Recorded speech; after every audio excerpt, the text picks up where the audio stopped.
یو دو صاحبان تیر دی نن 800 کاله 900 کاله وړاندې تیر دی دواړه.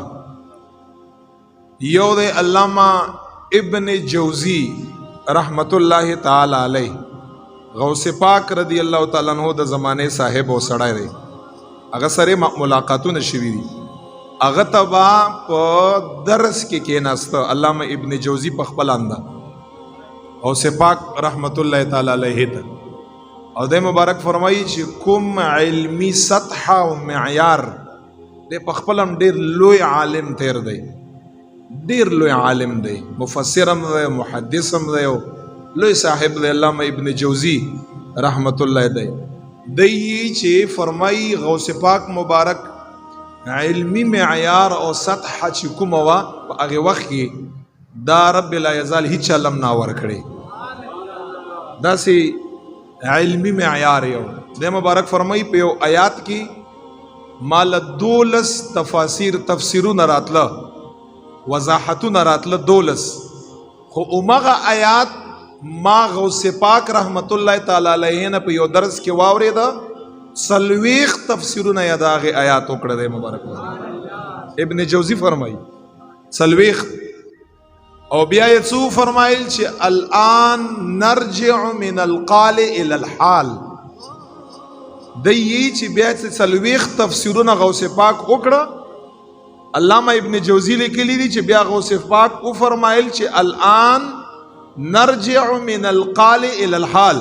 وی چې مجمع تی وی چې دا اوس می چې څه وی دا زما علم ظاهرو، اوس په دغه آیات کې علم باطن په طرف باندې راځم. ابن جوزی فرمایي وی چې زرا پرې وته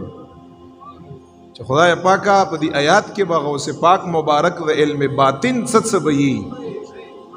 ځکه دوی فرمایل چې دغه د معیاري علم د مون خلقو ته غوث پاک رحمت الله تعالی علیه په کار د چې او پیژنو د علم په اعتبار یې خلقو ته ور پیژنو چې دا څومره لوی عالم او څومره لوی صاحب د علم په لحاظ باندې. مونږ او تاسو خو د پیرې او د مریدۍ په معنا باندې خلقو ته ور پیژنو، خو علمی معنا باندې مونږ تاسو چاته یو شخصیت نه ور پیژندلی چې د علمی سطح څومره ده او کمالی شی عمده دی، د نبی علیہ السلام میراث عمده دی، انسان له عزت عمده سیز ورکوي او هغه مونږ او تاسو نه پاتې دی. نو دغه ابن جوزی او یو بل ابن رجب الحنبلی رحمت الله تعالی علیه، دا دواړه صاحبان لیکي چې یو صاحب تیر دی محمد عثمان النهدی رحمت الله تعالی علیه، هغه وی چې لیکلی دی ابن جوزی او ابن رجب الحنبلی فرمایي وی چې زمونږه اسلاف ویل کېږي مخکې تیر شو مشرانو نیکانو صالحانو ته، مشران تابعین تبع تابعین ائمه کرام دا ټول اسلاف دی مخکینی تیر شوي خلق دی. چې عثمان النهدی لیکلی دی په خپل کتاب کې چې مونږه اسلاف وبا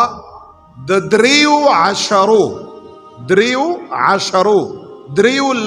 لسو رزو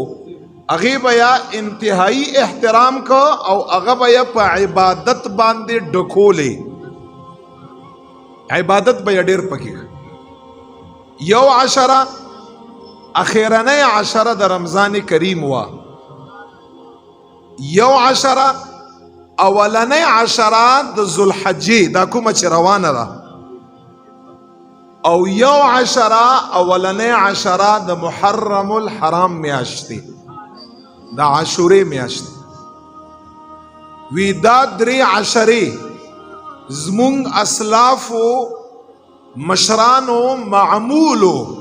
چې دا بیا په عبادت باندې ښایسته کولې، دا بیا په اطاعت باندې ښایسته کولې، دا بیا فرمان بردارۍ باندې ښایسته کولې، په دې کې بیا خصوصي توګه باندې نافرمانۍ نه ځان ساته، په خصوصي توګه باندې بیا خپل معمولاتو کې عبادات زیات شاملول. نو زمونږ د اسلافو طریقم داوا چې دغه 3 10 عبادت لپاره هغوی په خصوصي توګه باندې ټاکلی وي. نو پکار دا چې دا کومه روانه عشره د ذوالحجې والا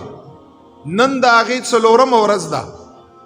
او شپږ ورځې د هغې پاتې دي. پکار ده دا په سنت باندې عمل دی، نبی علیہ السلام په طریقه باندې عمل دی، نو قرآن په ګډ شمیر آیاتونو باندې عمل دی، د صحابو په معمول باندې عمل دی.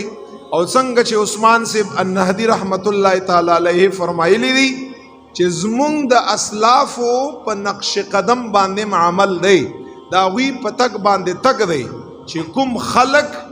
خصوصی توګه باندې په دغه عشره کې د الٰه العالمین عبادات کا اطاعت کا او خپل ځان د ګناهونو نه ساتي.